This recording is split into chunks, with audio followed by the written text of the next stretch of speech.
Ian, could you start perhaps by giving us a potted history of the illustrious career of Double R Glass and Roofing Systems Limited? Sure. Well, the company was formed in October 2000. My wife Judy and I joined in March 2002.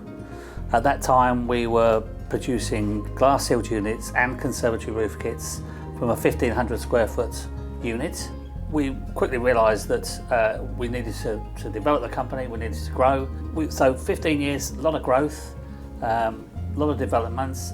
Obviously you've been in a business partnership with Edgetech now for over 10 years, but what was the size of the company back in those days? How many units, for instance, were you producing a week? Back in 2002 we were producing small numbers. We had small customer base, one major customer, but small customer base apart from that. So our unit, we were very much a manual line. We manually cut glass, we did everything manually. With our threefold increase in the number of sealed units. Yeah. And decisions made to go along the route of super spacer. But obviously you saw the potential of the flexibility for conservatory roof units. Absolutely. You know, very early. Yeah.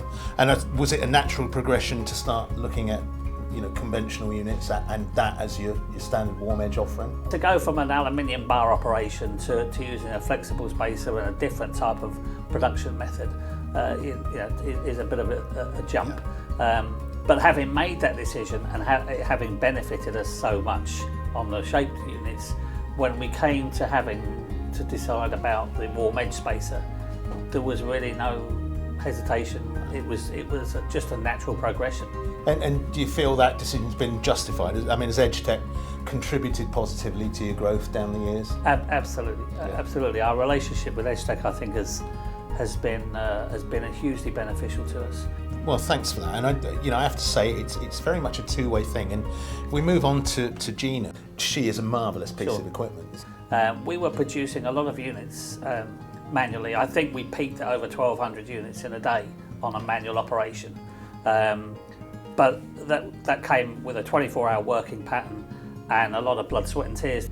And we realised at the time that we had to do something about automation. I think it was without doubt the right thing for us to do. I think the timing was right. Obviously you then spoke with Joe Haig and Pharrell and were able to come up with a design brief. This is what we want. And they have absolutely delivered what they said they were going to do.